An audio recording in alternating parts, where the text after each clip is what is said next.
started. Not you, Kim. I'm going to introduce you. Just stand up there. You can come and sit down. Why am I the only one sitting at the panel?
Check, check. This is me. Hopefully I'm on the panel. Yeah. Check, check. I'll introduce you. You can come sit down. When I play the video, I'll call you up. Check, check, check, check. That feels like an age ago. Silver's my favorite.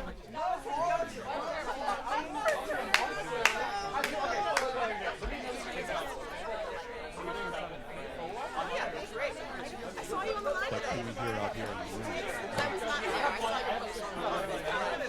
Yeah, no, I couldn't make it. I was sick. Okay. I'm trying to get out so I don't make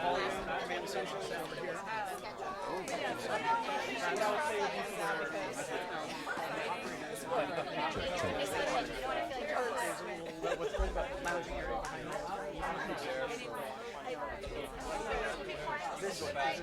Check, check, check, check, check. Room, check, check. I don't hear room, Jerry. Check, check. Is it, turn up the volume on the, check, check. I don't hear it in the room.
Mocap.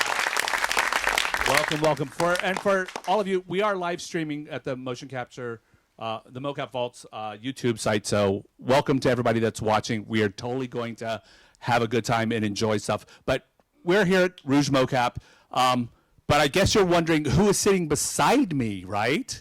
Who is this lovely character? Ladies and gentlemen, one of the founders of the Mocap Vaults, my friend Oliver Hollisley. Rita, check this out.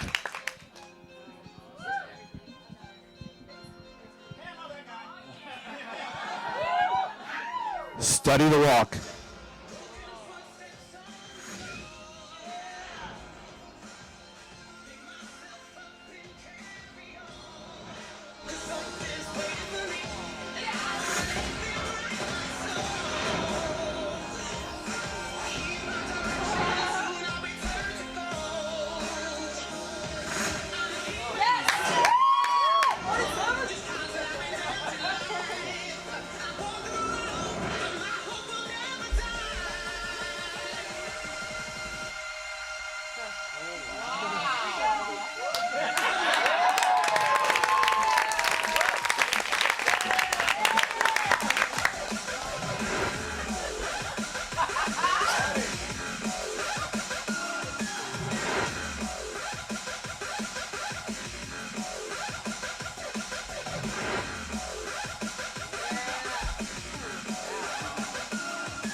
I'm not going to give you the gun.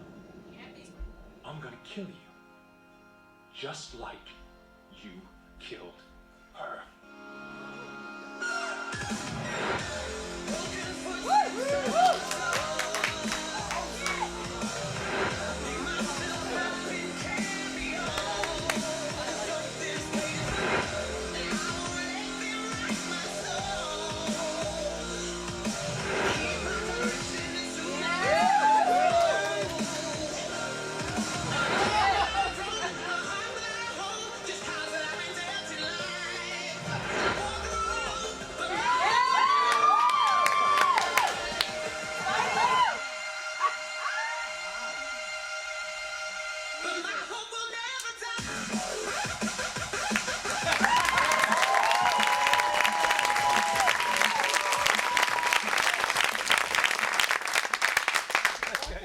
So that's this guy. But before we get started, I also want to call up to the panel two of the people from the Mocap Vaults that you will get to know very, very well.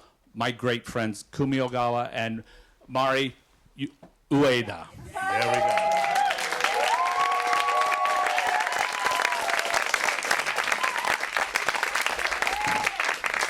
We thought it'd be really interesting just to give you a taste of who we are before we get started. So, Rita, roll the next one. Check this out.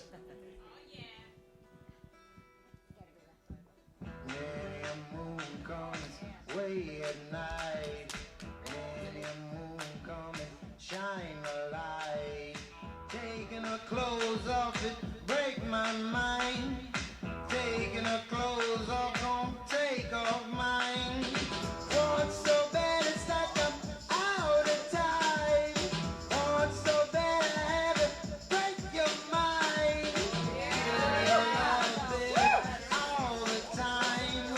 Give me your love, baby, you got mine. Now walk me to the river, darling. Rock me in the river.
swear, Katie Joe Tug. Yay! Katie Joe is a crucial part of that team that helps bring those amazing facial captures. We're so honored to have you here. Awesome. And it only gets better. Rita! Look what we have now. I'm sorry? 4 or 5 moments, that's all it takes to be a hero.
That right there, that is the shit.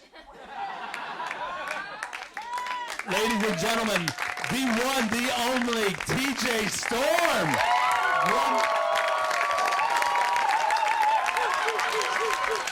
Yes.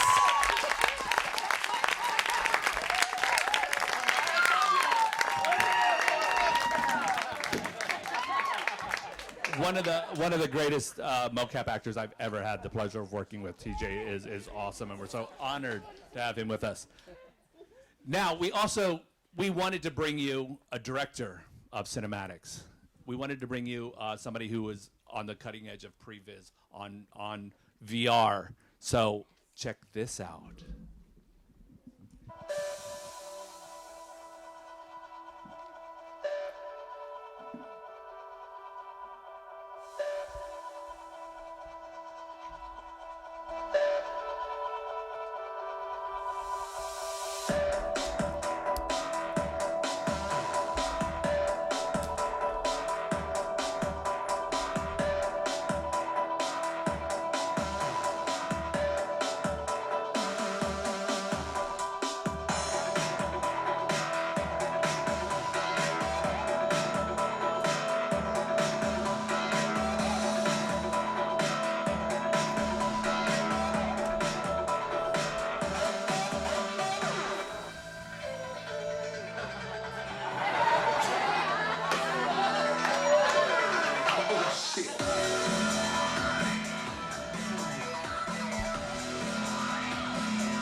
Wow.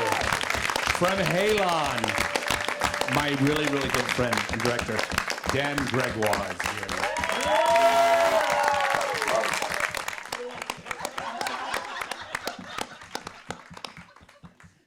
And we wanted to, we've got to represent, so I brought one of the best female motion capture actresses that I've ever had the pleasure to work with, and you'll know her. She's amazing. Let's take a look at this.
There it is. I can see it, Kratos. In the darkness, the fires of hope will set us free. Pandora, no! You know why I'm here. You brought me here to do this. I will find another way. No, Kratos. There is no other way. Let me go! No, child! I am not a child. You're hurting me.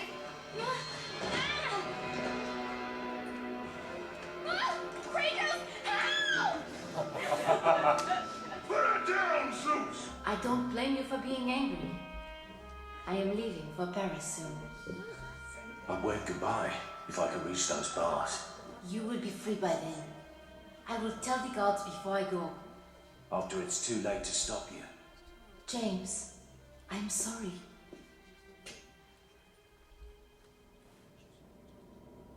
Wait, what?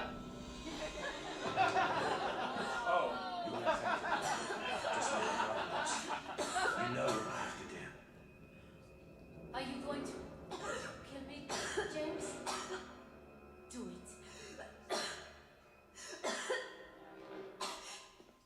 James, Why did you come here? I don't... James... There's nothing you can say.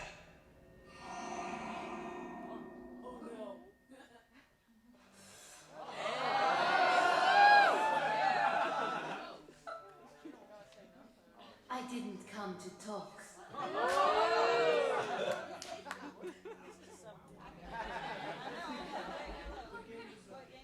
What game is this now? Resistance.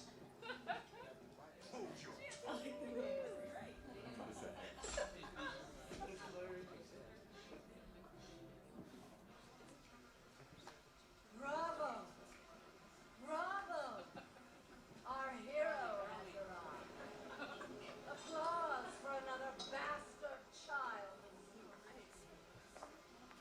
Just in time for the final act.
the badass Michelle Lee.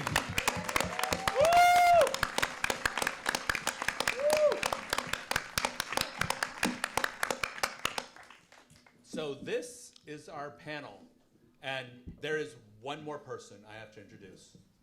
Check this out. Do you know who I am?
I'm Richard Norton. Thank you guys for coming. So we wanted to make this panel really about performance, and there's a lot of things going on, a lot of technical things involved with motion capture. But for all of you that have started taking classes with us, that have followed us, we really wanted to make this about helping you get into motion capture, leading you down the right path, letting you know some of the stuff that we have gone through and go through, and meeting the right people to also help you prepare yourself for motion capture.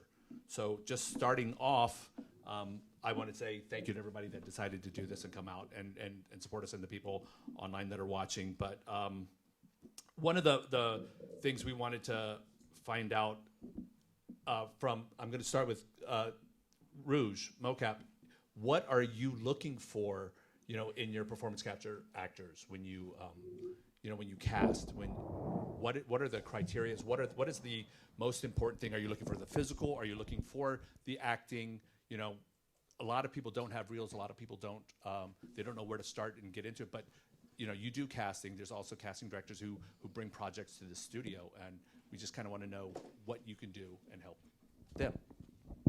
So when we cast, we do it a little bit differently. We cast especially for for Japanese video games, and what I look for is I want you guys to come in treat this as like theater audition or rehearsal or workshop, and as a lot of you who came to see us for casting, I throw a lot of props, blocking, and set pieces, like last minute. So you're gonna do this and this and this and this. And because of the video game NDA, I can't tell you a lot of background. So just treat it as, it's not a one-shot thing. You can, as you guys know, I try to do like 3 takes, even sometimes 10 takes, because I want you guys to feel comfortable. And we have, especially with full performance capture, we have to see your acting, your voice quality, physicality, and facial expressions. So it's not film and TV audition like this. We have to kind of exaggerated facial expression. So a lot happens. So what we would like to have at the audition is for you guys to have fun, and we want every time each one of you come in, we want you to be the role. It's not like you think like casting directors like next, but no, we like, come on, next person, be that role, be that person. We want you guys to do so well and feel comfortable and have fun, and our goal is to when you guys walk out the door and say, "Oh my God, I had so much fun. This is the best audition I ever had." That's our goal. So we need you and you need us. So when you guys come in for us, just make sure to have fun and be off book. Because I'll hand you, like, here's a sword, here's a stick, here's a pen, here's a note, and you're gonna juggle. So there's no hand to hold the script. Dan, so directing, getting on this and looking for actors that what are you looking for?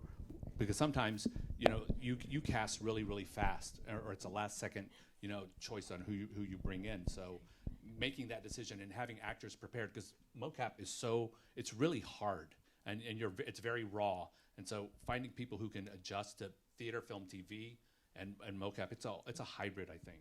Sure. Yeah, I've walked into a lot of different situations. Some, I call Richard and say, help, I need people. And there have been others where I literally fly into Montreal and step on a stage and I know nobody there and we're shooting in like an hour. And so if I were to break it down, like obviously if I can get first choice or if I can sort of cast the kind of people that I'm looking for, that's obviously best, at least from my perspective. But the fact of the matter is there's a lot of talented people, and if I can't work with them or find a way to work with them, then that's probably on me.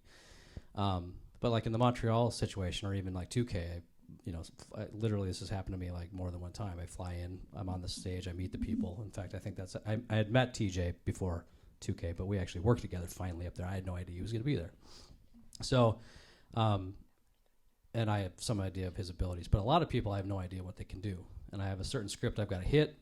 And for me, it's like, okay, well, tell me what you can do. What are you comfortable with? If I don't have a stunt coordinator on site to help me protect you, then I'm going to ask for things, and people need to be able to tell me, listen, I'm comfortable, I'm not comfortable, I'm not going to, step on anybody for being honest that way. But when I can actually cast, so just figuring out people's abilities first, like right in the beginning. That's why I always try to sit down and do like almost a table read for mocap, and like try to assess like who I'm going to put in which role, because I don't even know who's going to play what character, especially when I'm shooting 5 or 6 people at a time in a contiguous 2-minute shot or something. So but if I can actually cast people, then it's pretty easy. It's like I know what my responsibilities are. I know what I want to get out of the performances. I know what the end product is supposed to be, and beautiful people like Richard here can say, I've got exactly who you need. That's one of the things. Being a performer and casting, and the more people I meet, the bigger my Rolodex gets. And as a performer, I mean, and for you, where do these auditions show up, or how do I get a mocap audition? And I'm gonna throw this to TJ. Just how often do you hear about a mocap audition, or how do you book your jobs?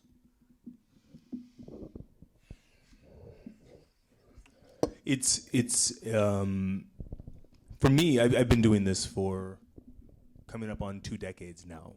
So I started when it started, kind of here in Los Angeles. I've been fortunate to work with almost every house, like Richard and Oliver. I've worked with almost every house in town where we live. So I've been fortunate to be there, and now they know what I can do and who I am, and they feel comfortable calling me in. That's what you want to develop for yourself.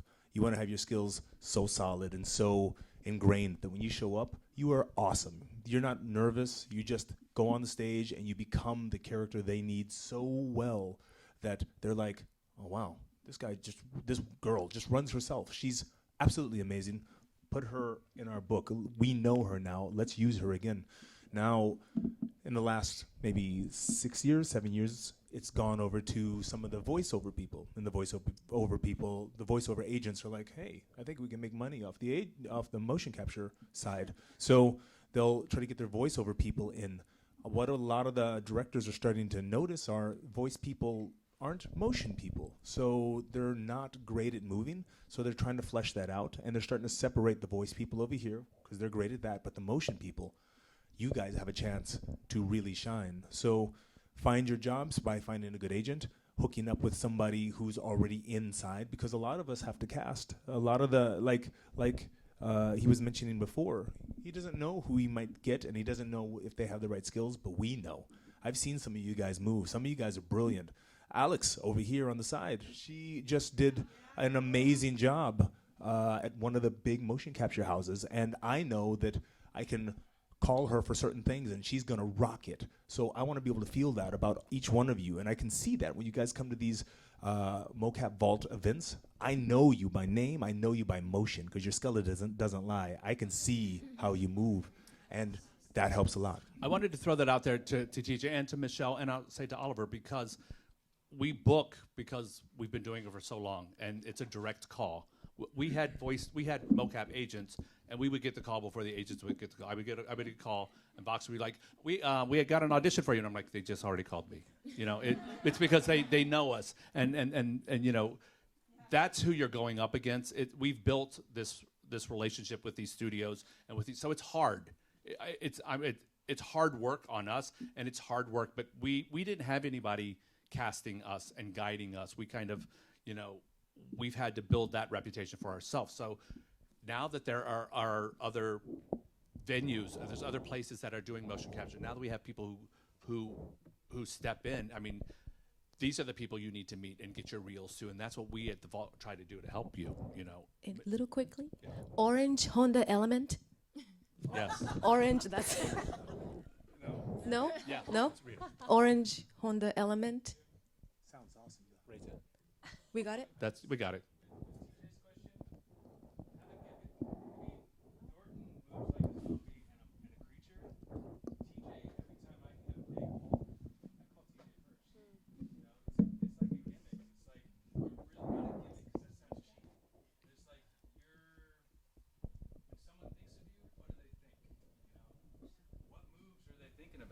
When I need an archer, who's the best at archery here? You know what I mean? That's who I'm going to call. When I need a Hulk, I call TJ. When I need a creature, I call Richard. Have your gimmick. Thanks, guys. Why don't you ever call Vince? Why don't you ever call me? That's what I want to know. What I think is, what is interesting is, in the last year alone, I've played the Hulk. I've played skeletons, I've played superheroes, I've played kids, I've played zombies, I've played many, many different types of human beings. And quite often, it was funny speaking to Richard over the last couple of days, I realized how, in spite of the fact that we're completely isolated on different continents, our experiences of mocap are almost identical, like so similar. And you end up having to be a kind of a universal soldier. You have to turn up and be able to do absolutely anything. And one of my heroes used to be Jackie Chan, because Jackie Chan can pick anything up and he can make it kung fu. And I worked on a VR game recently, and I'd never done VR game before, and so I had to adapt very quickly. And they were saying to me, "Can you do breakdancing?" And I said, "No." It would have been nice if you'd have told me a week ago, and I could have practiced. So we opened up YouTube, we watched a video tutorial of how to do the 6-step before you go into it, and I learned it there and then we did it. And that's how it goes. And the same day I was doing the cha-cha, and I was doing, and that's how you go. And as you've heard, there are, NDAs are very, very strict, so you turn up and you don't know what you're doing. I mean, when I did Call of Duty Infinite Warfare, I turned up on the mocap set, I was like, why is there a gazebo over there? And why is there a buffet? We never have buffets here. And then in walks Guy Ritchie and Kit Harington. And I didn't know. And you've just got to be ready for anything. So it's really important. It's a lot of this stuff about show reels, having a show reel is good. But if it's not fantastic and you send it, the impression is made. They're not going to look again. They go, no, I saw that show reel 6 months ago. I know what they can do. They're not right. So work yourself, like take martial arts classes, take dance classes, rock climb, whatever it is, like master your body. And it's not just about physical skills as well. It's about knowing your body inside and out so that when you have a thought, it's in your body. And that's what it's all about. So voiceover actors, you think about how much time you've spent, how many classes you've taken, how much practice you've done, how many notes you've taken from directors and how much you've learned. This is a completely different medium, and you've got to respect that and just nail it. Really go for it. Yeah, I want to agree with that because there have been many times where I've been asked to be a woman, a man, a child, just like you. And, it takes your skill set, but then also, like, what can you do? Like you said, breakdancing and all this other stuff that you do on the side, but then also something totally different from your imagination, a monster, a zombie. You should see this guy walk like a woman. I mean, he nailed it. So you never know what you're going to get, and yeah, that's totally in agreement. Not just a gimmick. I am not just a gimmick. Thank you very much. Katie Jo, I want to jump to you because Faceware, these head cams, all this new technology that is also helping performance. And this helps with your voice, and now we're doing your face capture and stuff like that. You've worked with so many different directors, and you're watching these actors. What do you think about, what makes a good performer? Does the technology get in the way, or have you seen people break down from it? And because it's a whole new, it is dealing with a camera in front of your face. You can't you bump into things. You've worked with a lot of different directors, and how do they handle? And we're talking about finding the really good actors. How do they stand out? Okay. Well, just to give you guys some background information about Faceware, we are a company that specializes in tools for facial animation on both the software and the hardware side. So we sell real-time and non-real-time software, and we build head-mounted cameras and stationary camera systems. And at the company, I'm a hardware expert. I'm a performance capture supervisor, so I spend a lot of time on mocap stages. And I never saw myself being in an industry like this in high school, so I'm very happy to be here. But it's really interesting to me that you're asking me about performance, because the truth is I am not in a position to judge a performance. That's not what I'm on a mocap stage to do. The thing I am very much aware of, though, is keeping the actor as comfortable as possible so that they can focus on their performance.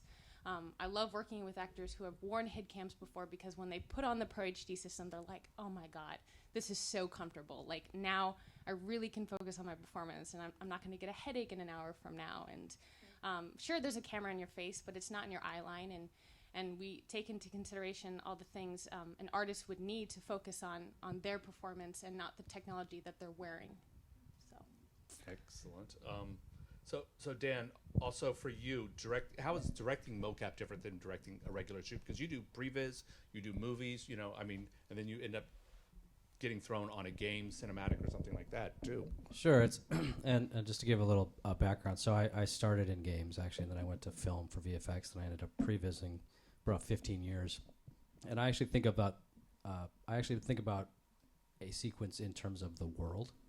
First, it's just the way my mind works. I can't help it. I'm OCD. I have to figure out how it really works before I can put a camera on it.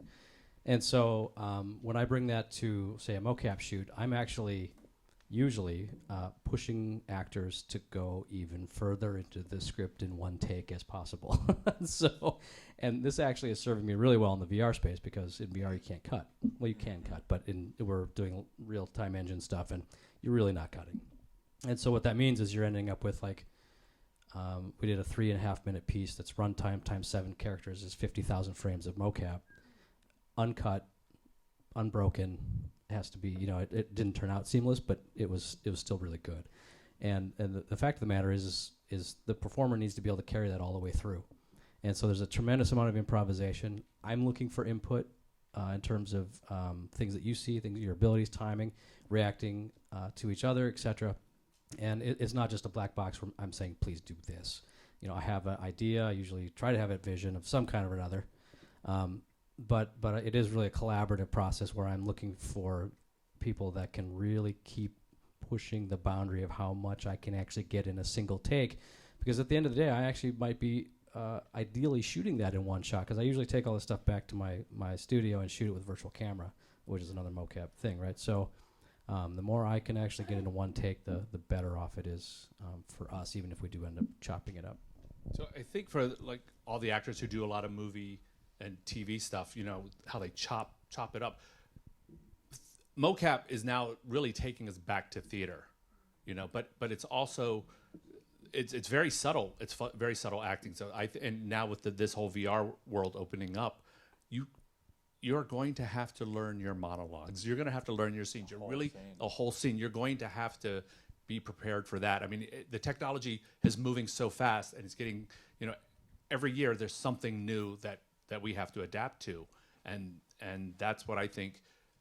I want to have an audition where a scene lasts 3 minutes long with you to see if you can handle that. You know, we were talking, how hard is working on a mocap stage, TJ? I mean, you know, Oliver, how hard, it's brutal. Some of you have took our class, took our sword class, took our gun class, and you're like exhausted the next day after rehearsal. And that's just working on one scene. We're working 10 hours straight. This isn't a glamour. Look at this. They don't bring in, you know, movie sets and costumes for you. They're like, this box is a table. Let's use it. Let's move on. Get it really, really fast. We don't stop in mocap, and your endurance is really important. One thing to note, the reason we don't stop is because there's no need to stop. When you're on a movie, there's camera moves, there's lighting, everything. You know, you switch the camera and you've got to move all the lighting, you've got to check the makeup, continuity, and it takes time. And that's why you see actors sitting around in their trailers. We never see a trailer. You know, it's non-stop. They shoot it, you shoot the next thing, the next thing, the next thing, the next thing, and you do that for 10 hours. So it's not like that with everything. You know, if you're doing in-game, that's hardcore. But if you're doing cinematics, it can be a little slower. But they are on a budget. They've got a limited amount of time. They've got to get through those scenes. So it's fast-paced. How many of you have seen the new Hellblade demos that are going, you know, for Hellblade with the full performance capture and head camera? One thing that I say in my class is they have spent so much money on that girl before she's ever shot one frame. They've scanned her. They've taken her, you know, head scan, body scan, all this work they put into her before she's even shot a frame. So the studios are invested, and if they're going to invest in you, you better be on your, you know, your game. That's the scary part. I mean, because when you're an actor in the volume by yourself, you're carrying the day, you know, and it's expensive, and your data is expensive, and you know you don't want to get hurt first thing in the morning. You know, it's a really, really tough job, and you have to be prepared for that. You know, everyone's yeah, I can do that, but I can tell you, TJ can tell you, it's brutal. It's a brutal job. You know, and meanwhile, you don't know what you're working on. They're handing you now props that you have to deal with. The studio just called, and Dan says we have to shoot this scene, and the script is sent right over, and we have no idea what we're working on. If we get a rehearsal, it's like gold.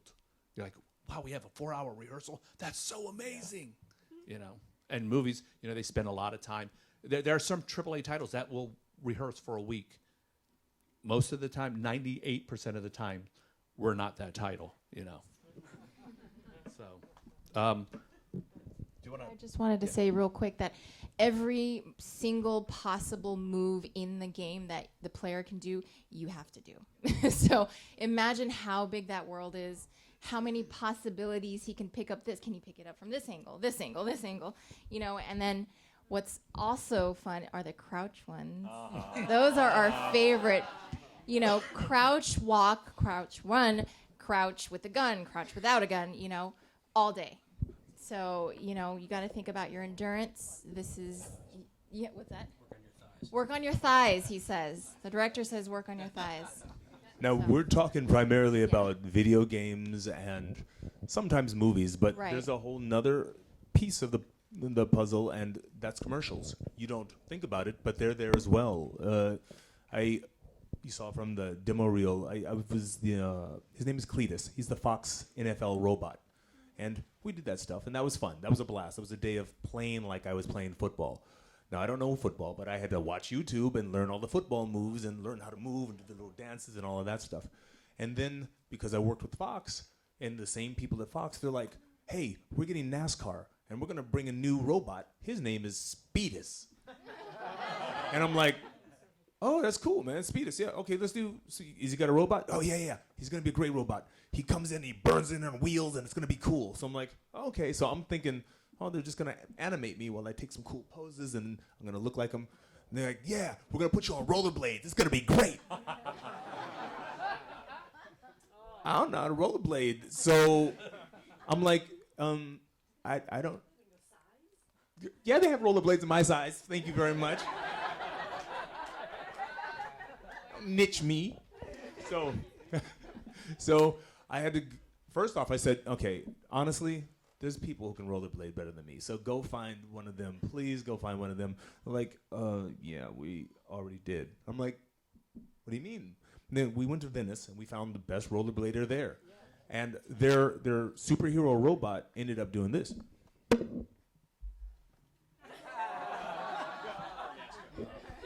Not right for the NASCAR crowd. he was apparently a little effeminate, and they didn't like the look of it. So they're like, we want Cletus, but on wheels. And I'm like,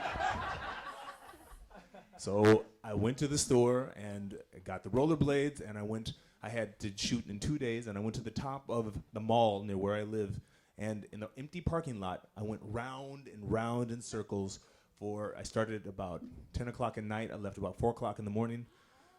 I couldn't walk the next day, and then the next day we shot, and I came in blazing, and I could do some stuff, but I wasn't a pro skater, but I got them what they needed, and they wanted the superhero look and the cool pose and the stop and a lot of tripping. There was a lot of tripping, but they got it.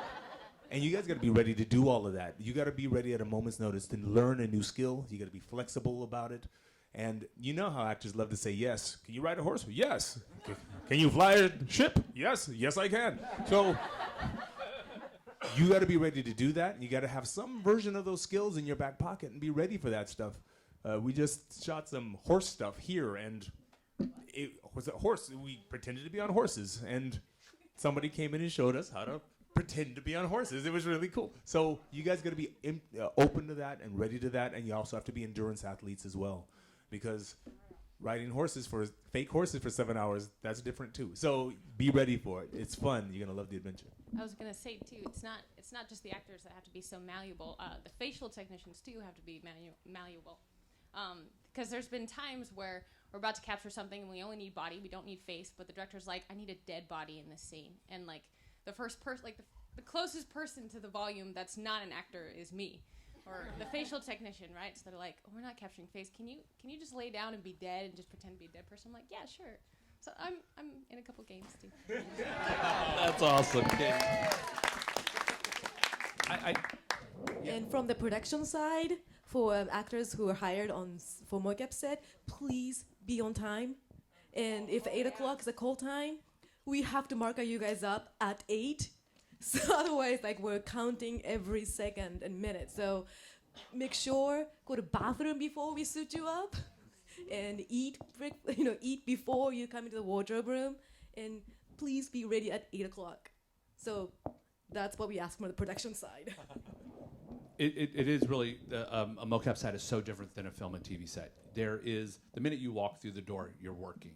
And also, if you're the only person on the stage, you have technicians, you have people running the computers, you have, it's very limited, and there are no grips. There's nobody to move set pieces, but the guy behind the computer, and you want to keep him happy, so you have to help him. We work just as hard on production as we do performing. We don't go and sit and, try to learn our lines that we don't know what we're going to get. We're moving stuff because everything moves so fast. And if you're a helpful actor, we remember that. We're like, oh, sometimes for in-game, we have to get through 300 shots, and it's brutal. And the only way you can do it is to move fast. But we're also human, and sometimes we get animation directors who aren't, they just know what they need, and they're just going down this shot list, and they forget to let us know, that we can breathe and have a drink and go to the bathroom. And you have to, as a performer, now learn to manage your client as well. That because it is a super collaborative effort. Motion capture really is, and we try to help teach that. That you as an actor, because you're coming into this thing, you don't know what you're doing. You should be asking tons and tons of questions, because you don't know, and if you don't ask the director, you'll never know, or you don't ask. It's just like that. So much. Yeah, we don't want to tell you. I've got one question for the performers, because it's something I experienced. So Michelle, Richard, and TJ, the diversity of directors that you'll work with, and some of them are unable to direct, and some of them are very good directors, but you've got to be ready for anything. Would you say that's the case? Absolutely, because a lot of these guys have art backgrounds. They have never. I mean, I don't know if you know artists. A lot of them spend a lot of time alone doing art, and they don't speak to other humans. Certainly not to direct them in a acting way. And you guys have all worked with some kind of director who doesn't know how to talk to actors. So yeah, just be more mad, dude. That's your direction. Well, we get a lot of that here. They don't know necessarily what they want. So if you love this genre, especially video games, you're going to rock here. You're going to do great. Because if you love video games, you know what you would love to see. So if you're Batman and Batman, okay, you're Batman and you're supposed to stand up. Action. That's what you get. So if you have no opinion and you don't know this genre, you're going to be like, that feel like Batman? But if you're the director in your own head and you love this genre and you love it, you're going to be like, I'm Batman.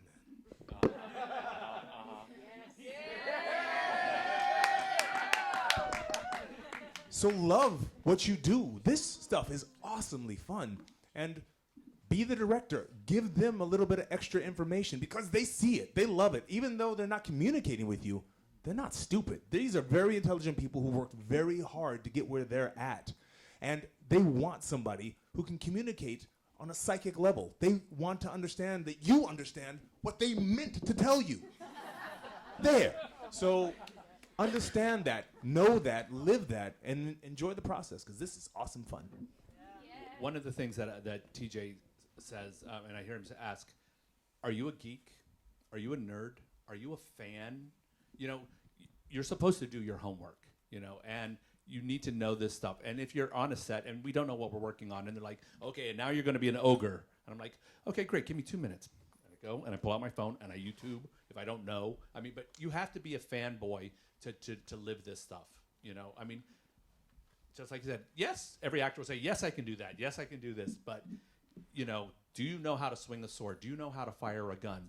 Do you know how to hang from a ledge and fall? You know, being fans of this genre of monster movies, you have to do your homework and you have to really understand it, because the minute I say we're auditioning for Laura Croft, if you don't know who Laura Croft is, I'll know instantly, you know.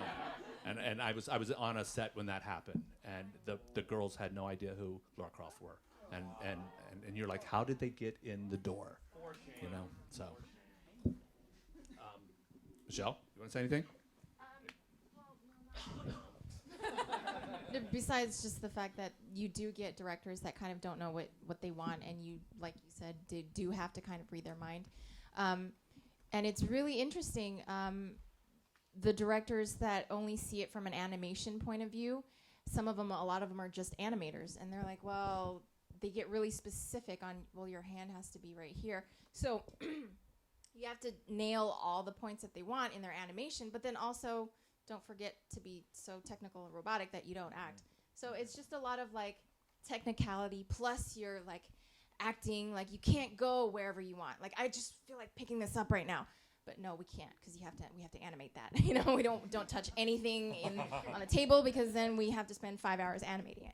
So it's technical and it's your artistry all combined in one, and so that's just keeping that in mind. I just want to make a quick note. You guys don't know how good Michelle is. We worked on a game together, and we had some directors like that, and they're like, okay, this is where the elf girl swings the sword, so do something cool.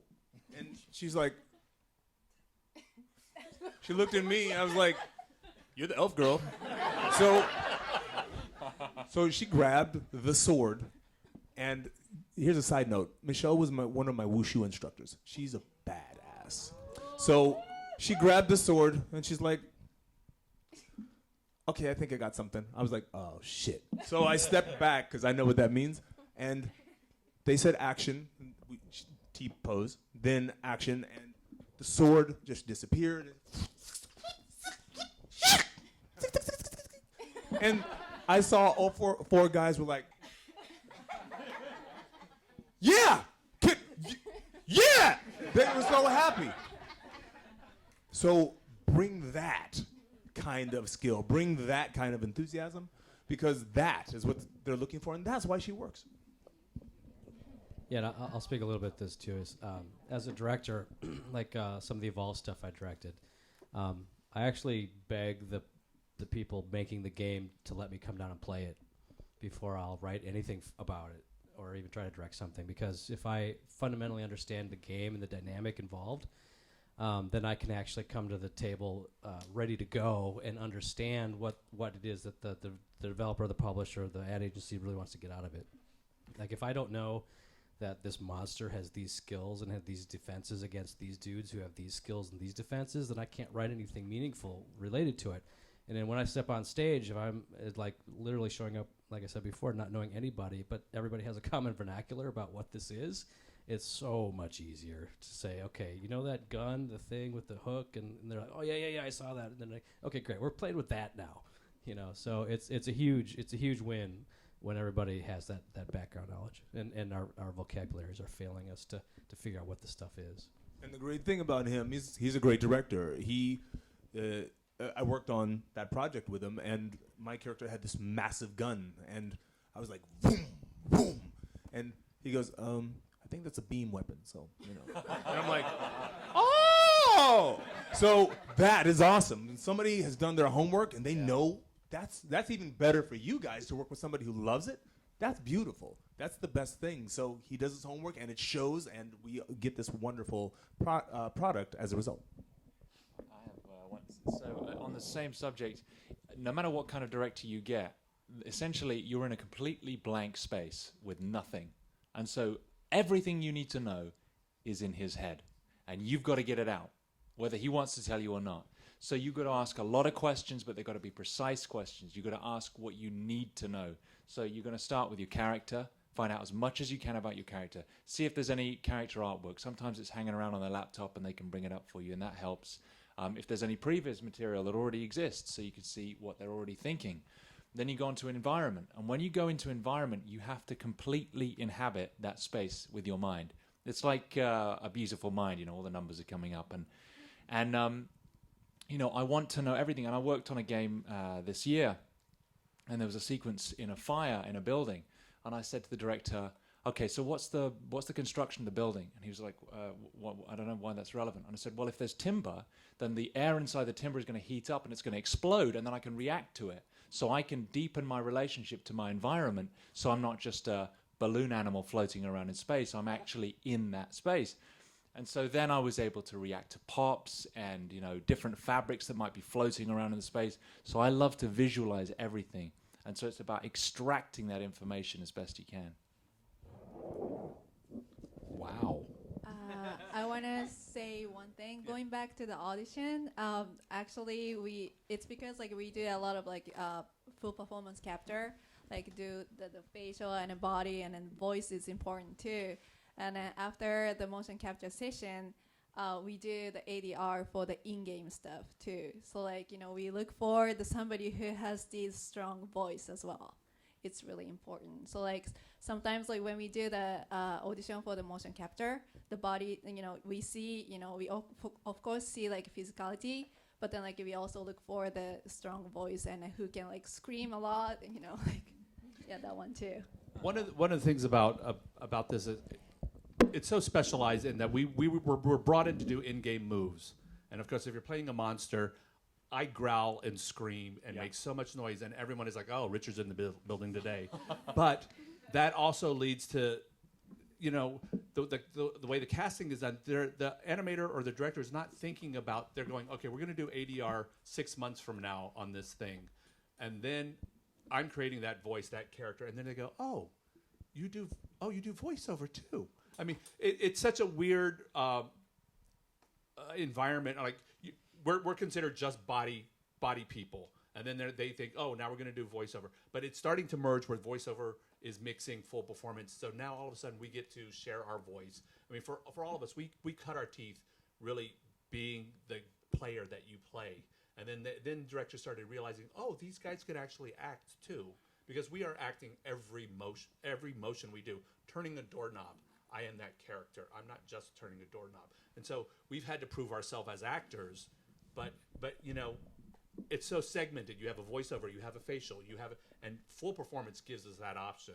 And so, you know, that's the beauty of how this medium has evolved, because they never used to capture face. They couldn't capture fingers. You were just paddles, you know. This is a great move when you're trying to run your fingers through your hair. Animators had to animate that stuff. Yeah, and also what I said earlier about like when we talk to begin with, and I'm asking you what you do, what your passions are, that kind of stuff. Tell me everything, because you never know what like little piece of something might actually have a big difference on the set. Because by way of story, there was this Division trailer I shot for the last E3 thing. We shot in Montreal, and the Division, I don't know if you know the game, it's you know, these agents who or whatever. A lot of tactical gunplay, right? So I got up there and I introduced myself and we met these guys, and it turns out one of these guys was actually an active duty Montreal police officer who was also a stunt performer and a mocap performer. And I was like, okay, this guy knows how to tactically handle a weapon. Meanwhile, mocap performers, B, C, and D had no idea. And so I could always defer back to him and say, listen, hey, does this look right to you? Because I've seen it in films. I know the elbow's supposed to be down. I have a particular creative bent on how I think this should work. But you're the expert. You know how to handle this stuff. Is he handling an AK correctly? Is he handling an M4 correctly? And like that little piece of information was like the gem that got us through that day. Hi, Katie. I want to say something. Yes, I know you do. I was just going to say, talking about actors, I know a lot of the people in the audience, they want to be mocap actors. And I want those people, because these people totally get it, but I want the newbies to know that you may come in for one day of shooting, but you have an impact on hundreds of people for months after that in post. So what you do in one day is and I know when you're in the moment and you're performing, you want to do what feels natural, and I want you to do that, but I also want you to be aware of the technology at the same time, and if you can do that, you can totally do mocap. And if that's something that's that you think about and then it suddenly becomes second nature, I don't know if the performers feel that way. Like, I bet the first couple of times they came in, they're like, I can't touch my face, or I can't cross my arms. Sometimes the director wants that, but if you can be aware of those things, it's just going to make you such a powerful mocap actor. And then the other thing, sometimes, I'll be working on set and the actor will do this incredible scene and the director's like, that's what I want, that's the best, that's perfect. But the whole time the actor was like this. And I hate, having to explain to the director that, unfortunately I didn't get any face on that shot. We can move on if you want to. If that's what you want, that's cool. We have video reference, and so the animators, they can key animate that hand coming in. But if you wanted a facial performance for that, I can't give it to you. And so I love it when I'm working with some performers and they do this incredible performance, but they do that, and then they hear me give the comment to the director, and they're like, oh, okay, I get it. I can do it again. I can absolutely do it again. And then the director's like, okay, great, let's get back into it. And when that happens, I get so happy.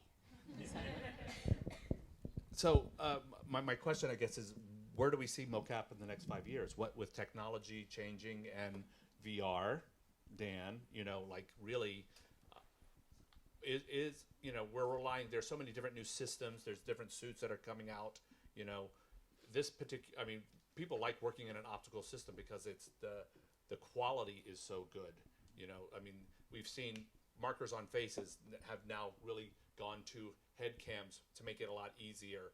So the technology we know is going to jump and grow. But what is it going to do? When mocap and VR really, really, I think, start to take off, because we're in baby stage right now with VR. Is there still somebody operating the screen up here? Because I'm going to blow everybody's minds, I think, maybe. You are? Yeah, if you could Google search for Microsoft HoloLens Maori. So we are obviously going to do a lot of mocap for VR. But we're also going to be doing what's basically being called outside-in performance capture. And if we can pull up the video, we can show it to you. But essentially what it is it's a stage that's smaller than this, that has somewhere between 80 and 150 optical cameras, maybe somewhere between 20 and 50 IR cameras, and maybe some stereo cameras to get depth information and stuff like that. And essentially what we're doing is we're building a mesh at 60 models per second of your actual performance in costume, makeup, whatever it calls for. And what's fun about this, because it's not quite there yet, but what's fun about this is that you get to perform, and it's actually you. Maybe we'll paint the textures a little bit differently or later. Maybe we'll blend some performances together. The tools aren't quite there yet, but I think what's really exciting is that it actually gets like you as the performer and that true experience, that true performance into VR, which is something that we're heavily, well, I can't really get into it specifically, but we are very interested in this technology. We're going to try to find that. If we could find it, yeah, I could help find it too. If you Google search for Microsoft HoloLens Capture or Microsoft HoloLens Maori Dancers, Mohacan, the New Zealand. The Haka. The Haka, yeah, the okay, Haka so basically. HoloLens Haka. Something like that, yeah. And it's amazing technology. It's very early. There's problems with it, but it's really only going to get better. Stuff? Is that like the holo portation stuff that you see? Yeah, it's actually part. Well, it's two. There's two tracks of development, but yeah, same right, idea. cool. Yeah. But mocap for VR is really going to be theater. That's going to be multiple people in the same space for minutes, if not like tens of minutes at a time, delivering theater-style performances with as little breakup as possible. So we're going to have to adopt to getting into stronger rehearsals and a more of a theater workflow. So I would definitely prepare for that. One of the very interesting things about VR is you're recording a performance that's going to be watched later on by somebody else, right? So normally when you do that, that's a conventional thing. Is it up? Our system to create high quality, free viewpoint. Can you drag that over to the other screen? Drag it. That's beautiful. That is Dan, stunning. how did you do That that? is stunning. There we go. Hey. Hit full screen. Cool. There we go. Let's.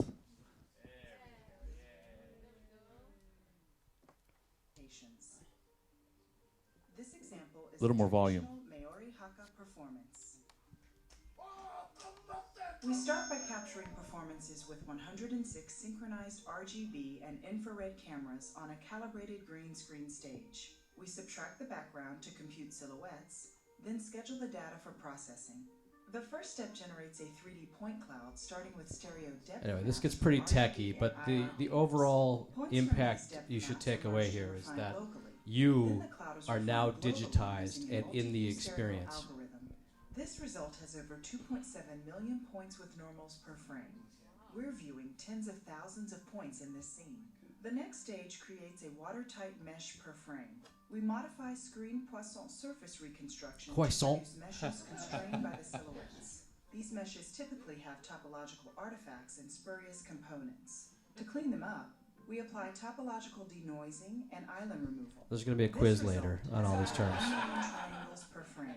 Next, we determine which areas contain perceptually important details, such as hands. You could probably fast forward a little bit past the text jargon. Preserve the quality of If you want to watch it. in these areas when we decimate the mesh to its target density. This example is reduced to 20,000 triangles per frame. You've been reduced to 20,000 triangles per frame as an actor. Don't feel bad about that. 12 megabits per second. Let's take a look at some example captures from our system.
So anyway, so let me wrap this back to why this is important for you guys, because these volumes right now are only about 8 foot square, tiny space, right?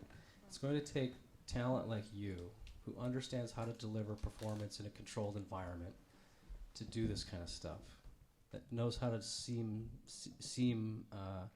different parts of the performance together, and ultimately, I think you guys are actually in a better spot to be doing this kind of stuff than maybe a traditional actor is, because of the tech end of mocap that you've all experienced and learned and trained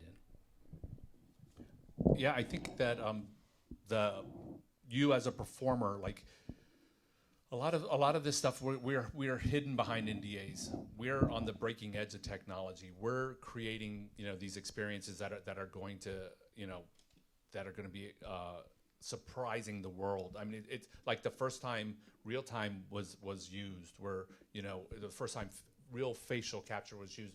That, I mean, we're learning it with them along the way, and you have to, we're always looking for your input, but you really just have to be on top of your game, and you have to study this stuff, and you have to know it inside. The first thing that I wish I would have learned when I first started mocap was, I wish I would have gotten behind the computer and learned the software and things like that, because I saw other, I've learned throughout the years, but to be able to talk to the tech people, to also give my input and find out what they needed, because nobody was talking to me. They were like, oh, he's the actor and we're just doing the capture. But I've learned through the years how to be very production friendly on how I capture, how I can save $25 here becomes thousands of dollars down the line and those who have taken my class, you understand, I want you to be production friendly so that they do call you back.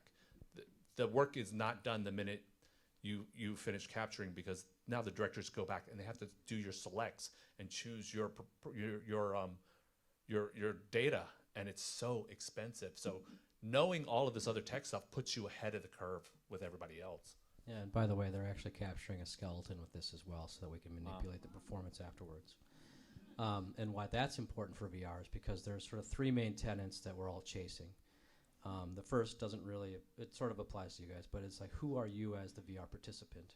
Do you have a place in this world? The next 2 points are more relevant because it doesn't pertain to the performance of what we're actually probably going to be doing with you later, which is a tad amount of manipulation, which is, what are you doing there? What's your purpose? And what defines that is what's happening around you.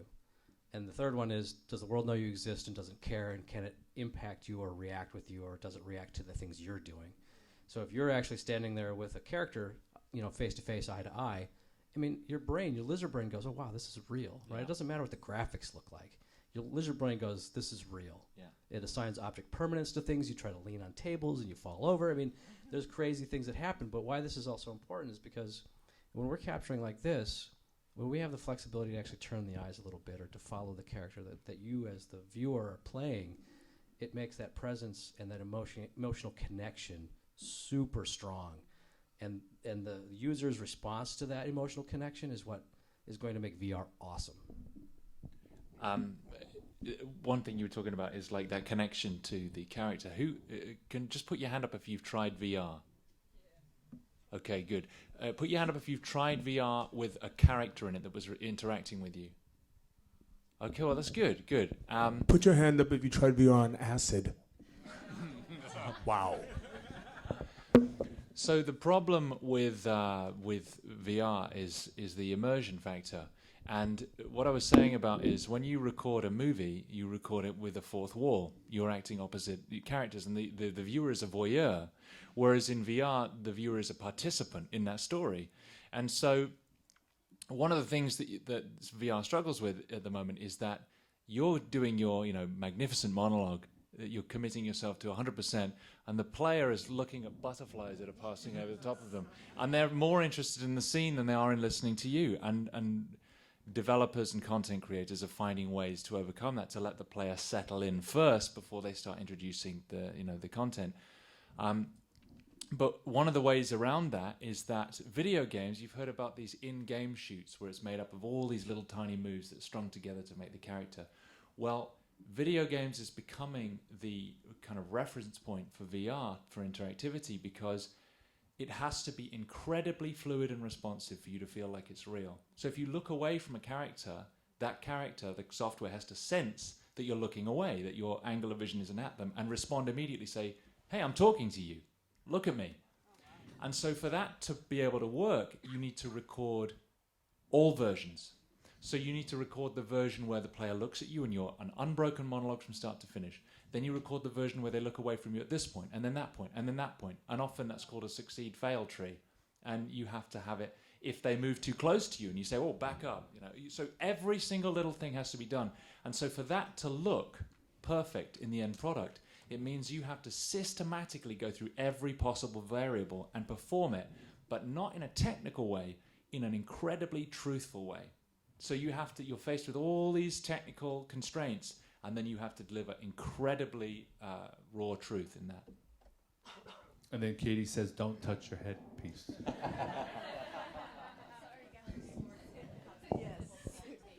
And what he just mentioned about being totally organic and totally truthful in the moment, that is your job as this type of an actor, is to be so in tune with your body that your body can run on autopilot. Once you set it and you forget it, because your mind's got to be dealing with other stuff. You got to do the scene 5 different ways with a couple of cuts in between, and then sometimes the director says, do it with your leg up there and then pick this up on that word. You have to be your body, you have to tell your body, okay, this is the instructions, and then let your body run that program while your brain is running a monologue, while your eyes are watching to see where the other characters are going to be so you can plan for the thing to happen. There's a lot of stuff going on.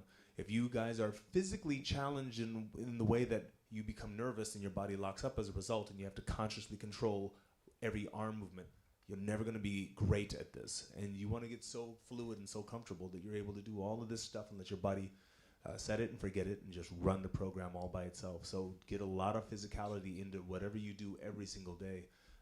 Study martial arts, go learn a new sport, mountain climb, do whatever it is, and do it often. Get really in tune with your body.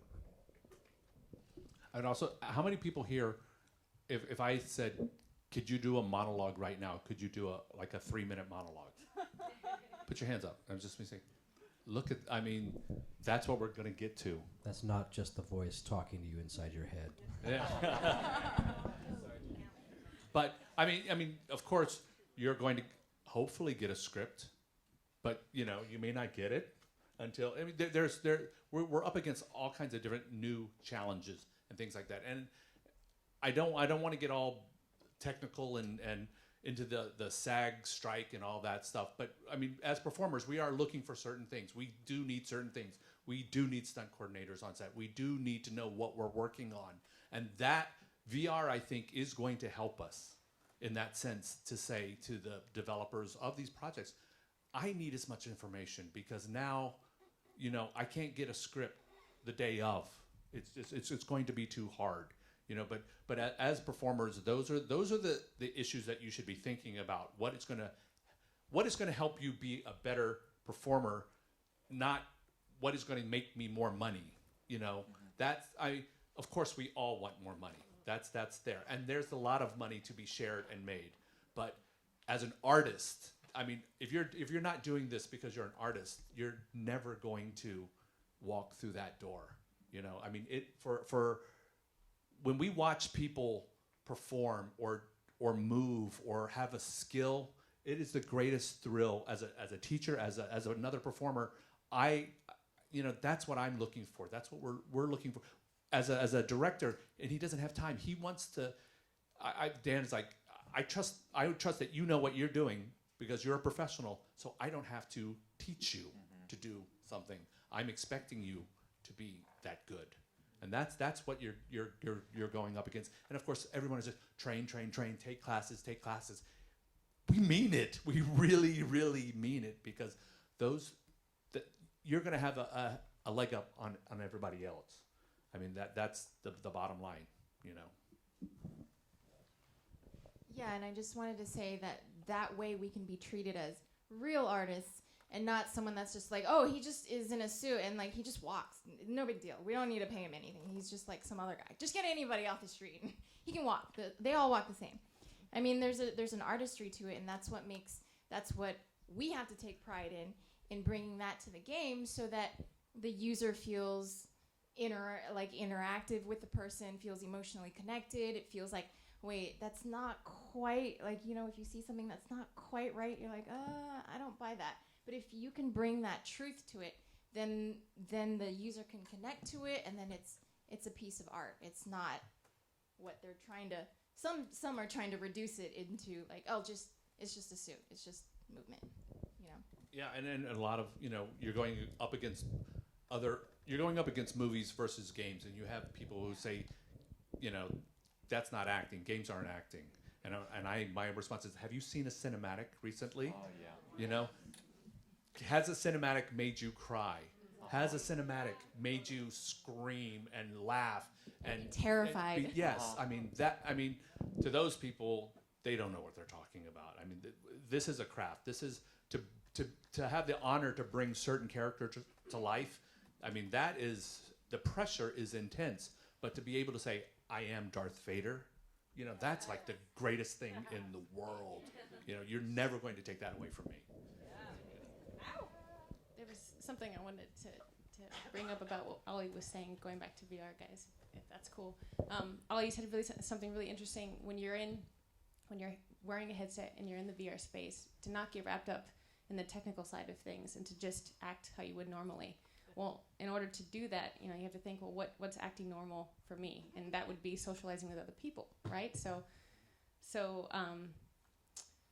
this is relevant to Faceware because this year actually we opened an interactive division. So we're doing extensive research on how to use our tools to enhance the realism in the VR space and in real time. And some of our guys went to the Oculus 3 Connect convention, and it was really interesting because a lot of the presentations were about the social aspect of VR. And I feel like there's two things to that. One of them is sense of self. So when you put the headset on, you look down, you see your hands, and then you walk over to a mirror and you see your face.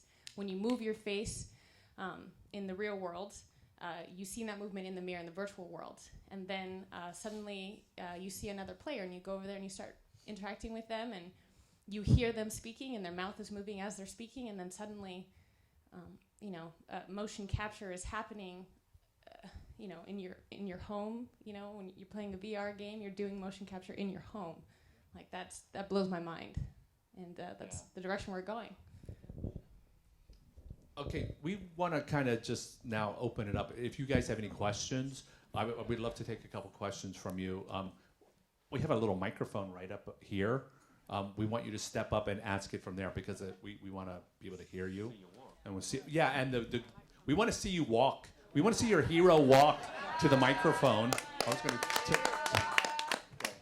Okay, hold on. Let's stop right there, Henry. Let's see what happens. Jackie's turning it on.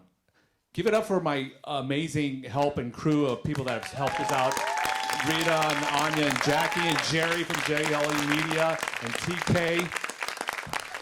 And I mean, we couldn't have done this without you. It's a community. So, hey, Henry, you had a question, didn't you? Let me see that hero walk to the microphone. Oh, yeah. I'm taking the class yet. I'm a director. I was curious, you guys talked a lot about the bad directors that you've encountered over the years and how they don't know how to talk to actors. I was wondering if you could tell me something about the good directors that you've talked to or that you've encountered and how they work, what they bring to the table, how they let you do your job. I definitely have an answer for that. Is like a good director understands the way that an actor's mind works. So they don't want step-by-step instructions of how to do the scene. An actor is like a fire. You need to get them going. Once they're going, they'll just do it all on their own, and then you just guide it. And so I like a director who takes me off into one corner and says, "Okay, so you're in a dark forest. It's quiet, but you can hear there's a rustling, of the wind. You can't see anything, but you can sense that there's something there." And they're getting my emotional engine up and running. And then they just go, "Okay, go." and then I do it, right? And that's the best kind of director. Feed me the information on an emotional level, not on a technical level. If you know what I mean? Cool.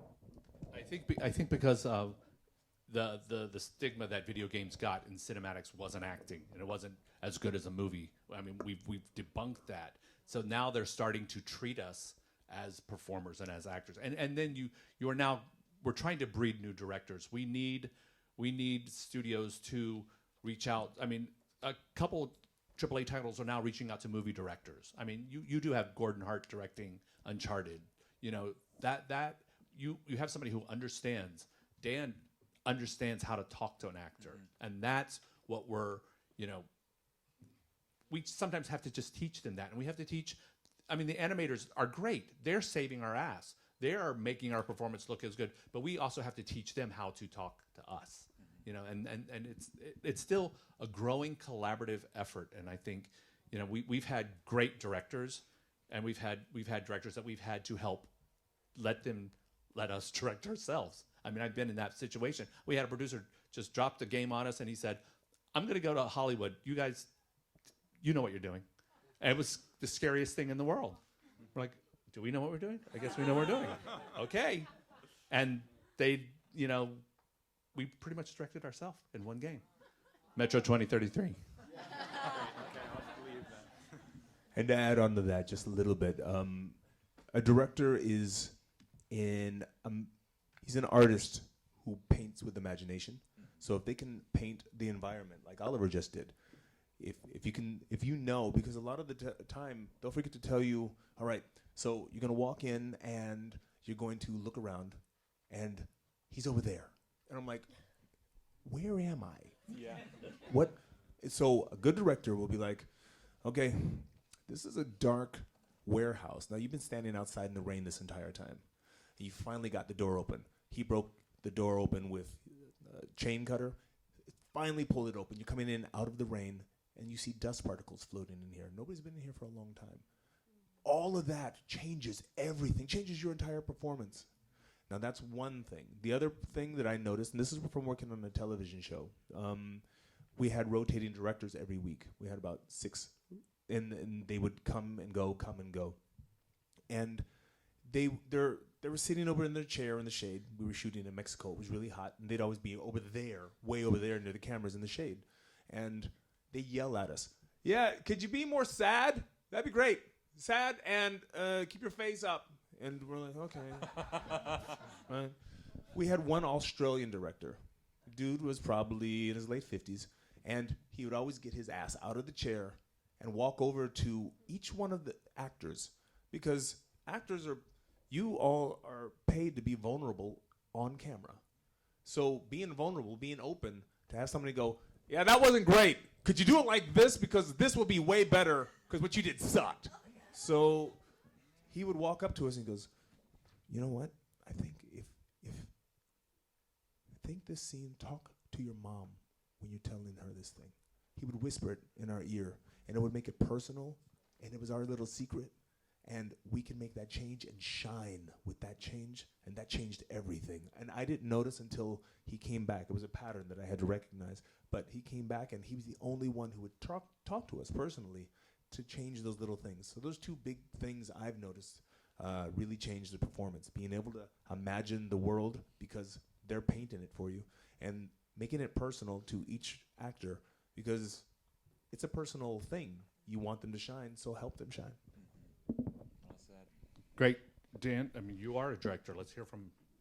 Well, self-proclaimed at least, but like everybody else in this town, right? So I can't speak to it as an actor, but I can speak to it from the experience of shadowing a lot of really awesome directors through Hollywood over the last 20 years. And everything they've said is completely true, so I'll skip past that. But the favorite people that I ever worked with were collaborators. They were collaborators. They were not out there for their ego. They did have a succinct, specific vision they were after, and they could communicate with you why your idea didn't fit within that vision.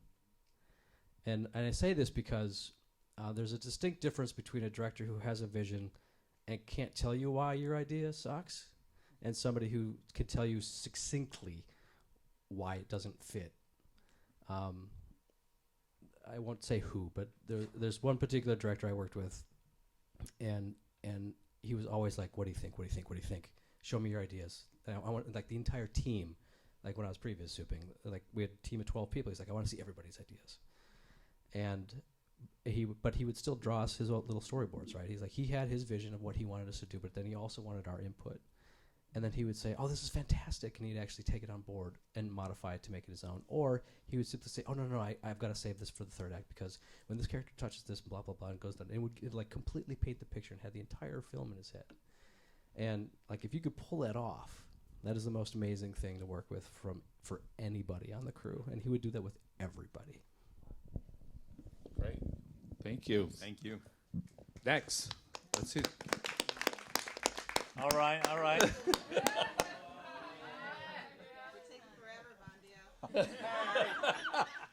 Hi guys. My question is for reels actually. I have a stunt reel. Would you just take the stunt reel, or would you need to actually go out and maybe record a monologue or something to make an acting reel and then put that in there, or how would you? I personally like two different ones. One specifically stunt, and then one for acting. But when I see reels and reels, you do that too. First 10 seconds, maybe 10 seconds, that you have to get my attention. Otherwise, I'm just gonna pass forward. I try to watch throughout, but if I have to see like 100 reels a day, first 10 seconds, you have to grab my attention. Yeah, it's arranging your reels and cutting your reels with that stuff. It was great. I saw a reply that on somebody's reel that went, "Well, my reel went from 6 minutes to 1.5 minutes," and I was like, "That is awesome," because I'm not going to sit through 6 minutes. No. You know, I mean, and no fault of yours, but you know, those are the things that first 10 seconds, 15 seconds can sell you. It's your best stuff up front, you know, and then I'm like, "Oh, he's got my attention. Now I'll watch the whole thing." Yeah, as a company owner, I own 2 companies. I've hired a lot of people. Yeah, just like they grab us in the, like, I don't care about your name card. I don't care about the fancy logo that introduces you. Get the fuck past that shit. Just get right into the stuff that you do. Get your best stuff up front, not your newest. I mean, it could be a little old. It doesn't matter. Your best right away. And then you can kind of filter on whatever you like. Like maybe it speaks to you personally from a particular performance perspective, whatever. It doesn't matter. Just, you know, best stuff first. And then, honestly, I don't care how long it is. I never really get to the end of these things anyway. So, if you want to put a note somewhere in the description that says if you skip to minute 3, you'll see an entire performance or whatever. Fantastic. Might never watch it, but at least I know it's there. Guys, think about this. This is all about marketing and branding. Your reel is a commercial. If your commercial sucks, I'm going to change the channel. It is that simple. So make your commercial awesome. Get in, get out, and move on. But it is a commercial, and it represents your brand. So whatever your brand is, shine, but do it fast and get it over with. It is a commercial, and you got about 10 seconds before they change the channel. It's really hard for us, too, because we're under NDAs, and games don't come out until 2 years later, and we can't share what we're doing, you know, and getting footage from a game company is really, really hard. So, you know, it's brutal to our reels have taken us years to put together and get, but it's also, we can't use social media. We can't, I don't care how many Twitter followers you have. It doesn't really matter, you know. If you're not Kit Harington, if you're not a superstar, they're looking for that, but you are your own performer, you have a good parkour reel. You have a good martial arts reel. That stuff works for us. If you don't have to be in the suit to move for us to know, and you have to have a good acting scene. You have to have that on your reel, you know. Don't do a reel like mine. In other words. But yes, mine is old and not updated and doesn't have my new stuff. And it was back when I was learning how to edit, okay? Yeah. Yeah. It's hard to follow your own advice and be objective about your own stuff. So also get input from other people. Other people will, you know, if they're really true friends, they will be honest with you about what they see. I forget the second. Cut it often. Cut your reel often. Refresh it. Don't be afraid to just keep cutting it. Keep cutting it. Keep cutting it. And one thing when we cast, we use a lot of Breakdown Express and LA casting. Make sure you put your reel on there. It's worth the $25. Yeah.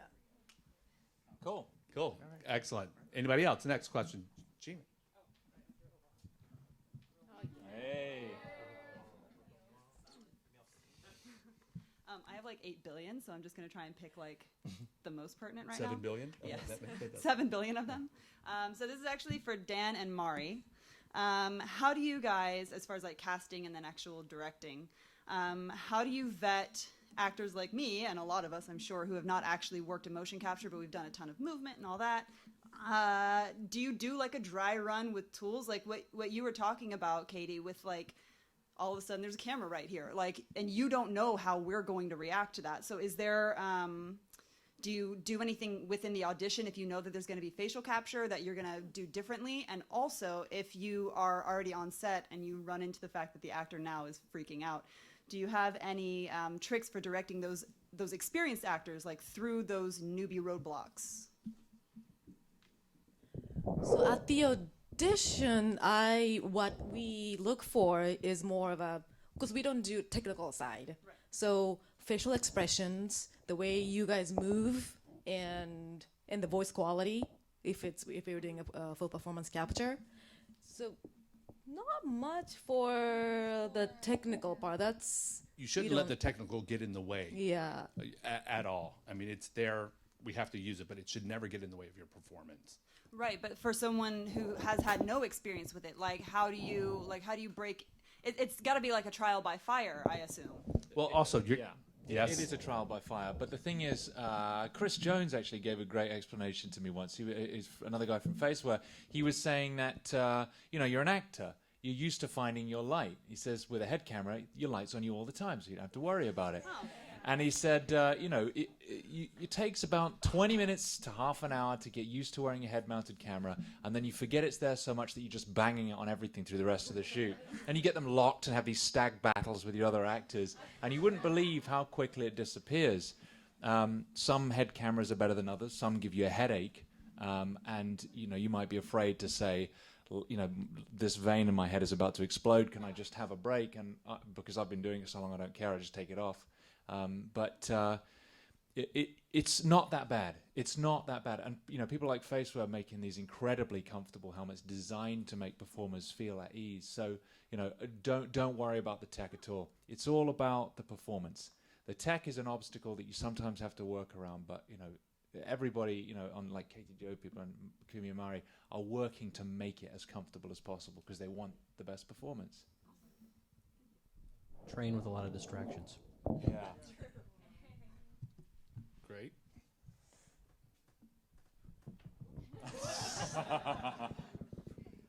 Hi, everybody. First and foremost, thank you for even doing this. This is cool. My question is, and speaks for probably just about everybody here. Let's say that you are physically ready, mentally ready, acting ready. You've taken the classes. You're a wind-up toy, all wound. You just need to be sat down and set on the direction. Where do you start? How do you even get on the list of auditions? How do you start finding out where to begin? It's really knowing who you are. Like when we cast, sometimes we don't go through Breakdowns Express. I just ask TJ, like, hey TJ, I'm looking for this type of person because I trust him. Mm-hmm. So whoever he recommends, I automatically trust. So if he recommends any of you, then you're in. If he recommends you, then you're in. Gotcha. So kind of works that way. Okay. It really is a hard. It's a great question, but we don't have time. We are going to go to people that are reliable, that we have worked with, that we know. Mm-hmm. It's just the nature of the business. Mm-hmm. I'm going to bring back somebody else that I can trust, that I know I can, that can handle hundreds of thousands of dollars of responsibility. I mean, unfortunately, that's the reality sandwich, you know. But once you get in that door, once you work at Halon, it's sure that Dan has that list. For all of us, our list grows. You know, Mari calls and goes, "Who would you send in? Give me one person that you think you would send in." You know, and that I think really long and hard about that. Who's going to be the person that gets that opportunity? But then you come. Everybody has great auditions and everybody has horrible auditions. I am the worst auditioner, you know. But I was able to get in early on in the process and have clients trust me after they saw me work. You know, so it's a tough one, but you're now making connections that we never had. Right. This kind of event, these kind of. We're building the mocap community so this can happen. So I want to hire you. I watch people in my class walk across the floor, and we're like, oh my God, we got a new one. You know, we're excited about it. We're trying to help you. I've actually seen him get happy about a walk. He's like, watch. He gets so excited. I gotta say, a lot of people they get irritated. You guys are actors. You know what. Have you ever been to the casting seminars where you have to pay to meet a casting director? You're all, look at that. You see that look on your face? Yeah, I had to pay money to go see a casting director. That is the game. Sucks, but that's the truth. I don't know you. I don't know your skill. Do you have any skill? Why should I remember you? The truth is, that's how it is. If you guys were going to hire somebody to do something for the most important person in your life, you would go to the person you know could get the job done. I don't know most of you, unfortunately. I feel a little closer to a lot of you. Some of you are great actors. Some of you are great movers. One of you is a good walker. But to be honest, I only know that because you guys were here. You did it in front of us. I got to see you hold swords and do fights. This guy did a great lightsaber fight. This guy could be a Jedi. Right now, today, he could do some kick-ass stuff. And he had the sense of it. He gets it. She just did a job. She kicked ass. She did an amazing job at one of the big mocap houses because we know she could do it. We need to know that you guys can do it. You guys need to keep showing up here. She, on Halloween night, was doing flips at some gymnastic place. And I saw it on Facebook. I'm like, it's Halloween. There's candy to be had. But she's working. If I see you guys doing this stuff, some of you are serious actors. That alone is a skill that takes years to master. And you have to peel away layers to open that part of you up. And that's not easy. Michelle, she spent years practicing wushu. Richard, I don't know if you've seen him move. This dude can move his ass off, and he can do it in different ways, and then he can do an awesome Christopher Walken on top of all of that. No, I can't. I And don't then know he what does you're a talking salsa. about. What? I love mocap. It's my favorite. Do you see what I'm talking about? These people can nail their skill set so hard that there's no question who to call when that time comes. I want to believe that from you guys. Now, you're not all going to be that person. That's just how it is. That's the truth of it. I don't want to sugarcoat all of this. But if you bust your ass and I see it, some of us might even take an interest and be like, you got something. I want to see you get over here. I think you got something. Others were going to be like, holy crap, dude. You're badass. You got it. I want to see you in the next action project that I got. I want to see you do it. So that's kind of what it's about. You guys are on the proving grounds. This is the battleground. This is where it happens. We shoot all kinds of stuff right in the place where you're sitting right now. I was the Coca-Cola bear. That's where that happened, right here. So we want to pull you guys in when the time comes, and we need to know that you can handle this information. We got to believe because, like he said, that's hundreds of thousands of dollars for us to say your name to Mari, to Kumi, to Dan, to these people that don't have time for you to be messing up. We want to make sure that you are the best.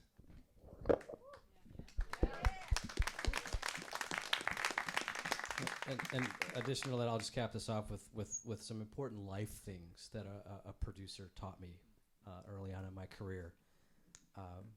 Among which was never buy a Porsche until you at least have $1 million in the bank. But keep yourself free and open to what is possible by not charging up your credit cards, by not buying that expensive car off your first job. Keep yourself available to do what you love, because if you're doing what you love, you will get great at it, and the money will come. Absolutely.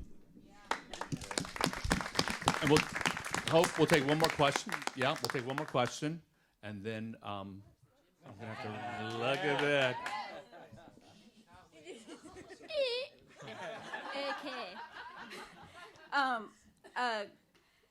The strike. I don't want to go too much into it, but just advice for people who are just getting into mocap, and then the strike happened, and now we don't really know what to do. And I'm treading lightly because I don't want to upset the striker, but people are saying work anyways, and I just want to do the right thing. What is some advice? Maybe Kumi, you guys, what should we do? Should we keep?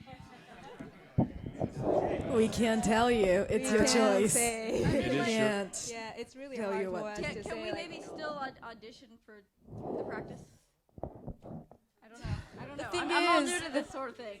Well, off the record, we're auditioning stuff that's happening next year, maybe later, 6 months, 9 months from now. So by that time, maybe strike will be settled. We don't know. So we ask people, we're doing auditions, but then some people come back and say, we're in a strike, so we can't do it. I can't do it. I'm sorry. But then some people still, they send us a clip or, so we can't really say. I think some of us just worry that now all the work's going to go to all the non-union people, and we're just going to be floaters in the back. Bye. So I don't know. Yeah. I just say talent is talent. Talent is finite and is always in need. Absolutely. Practice your craft. We are some of the best at what we do for a reason. We've done it more than everybody else. But we are representing SAG and AFTRA in some of these things. So when that comes down to that, we have to stand together. And that's where it's at. We stand together as one to deal with this. Yeah. And we have to. And you guys are the future, by the way. I'm telling you this stuff because I want you to know, want you to be ready. This guy right here, he busts his ass. He did a great performance. He does great business afterwards. That's what they're going to be looking for. You guys are the future of all of this, but we're fighting for your future today. A lot of us, all of us up here, we've done projects that we haven't gotten credit for, right? I mean, a lot of stuff. And I don't know if you guys know how it works, but I'm going to try to shorten it. The studio system shoots a movie. The studio system hires a special effects company or special effects supervisor. That guy hires 5 companies to get all the different kinds of shots they got because they got a ton of different shots. That company hires another company, and that one is going to deal with that one special shot. That company hires a motion capture company or hires somebody who knows a motion capture company, and that motion capture company hires us. We are so far away from the studio that the studio never knew that we worked on the movie. I've worked on a lot of movies that I haven't gotten credit for. It sucks. I've worked on a lot of video games that I haven't gotten credit for. It sucks. So we're fighting for some of that. We're also fighting for your safety. We're fighting for the money. Do you have any idea how much money some of these video games makes? So we want to be a part of that. We want you to be a part of that. We want you all to be able to buy a Porsche in about 5 years, 10 years. So this is the kind of stuff that we're fighting for, but we have to stand together and take it seriously. It's not easy, but it's worth it, and we're battling, but we have to battle as an army, and the army has to have one vision, one solid solidarity fist to come down and say, this is what we want. This is our future, and we mean to take it now. All right, and then on that note, we need to wrap this up. I want to say thank you guys so much. We really appreciate that you came out here to support us and you're taking the class. Thank Rouge Mocap for hosting this for us. I want to thank TJ, Michelle, Katie Jo, Dan, you guys. These are the people you want to work with. This is Mocap. For everybody that is watching on the internet, I thank you so much for tuning in. We really appreciate it. We want to continue the education. We want to expand our Mocap family. And to everybody that's here and helped us, I'm so grateful. I have loved making the transition from performer to teacher, to educator, to support, and we want all of you. We want all of you in our family. So thank you so much. Thank you to Oliver from Mocap Vaults for everything you've done for us and bringing Mocap here really the right way to LA too. So we're gonna. And thank you, Richard. We're gonna sign off and say, I love you. Thank you. Let's all go have a drink and enjoy life. Thank you.